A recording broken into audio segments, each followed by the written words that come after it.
অজু করে সিজদায় লুটিয়ে পড়ে চোখের পানি ছেড়ে আল্লাহরে পাপের স্বীকৃতি দেন। আল্লাহ, এমন কোন জুলুম নাই, গুনাহ নাই আমি করি নাই, সগীরা কবিরা, জেনে না জেনে, ইচ্ছায় অনিচ্ছায়, শিরকি বেদাতি সব গুনাহ করেছি।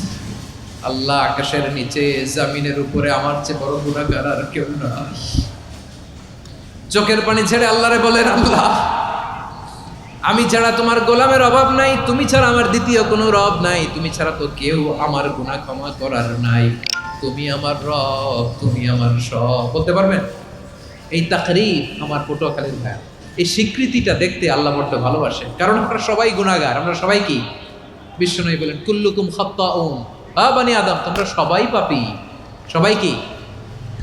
সবাই পাপী। আমরা সবাই পাপী, আপন পাপের বাটখারা দিয়ে অন্যের পাপ মাপি। আমরা যে পাপী এটা ভাবতে মনে চায় না কারো, খালি অন্যের পাপ দেখি আমরা, এটা ভুল। ওর এই পাপ, ও পাপী, ও জালেম, ও জাহান্নামী, এরকম একটা টেন্ডেন্সি। আমার যে কি হালাত এটার খেয়াল নাই।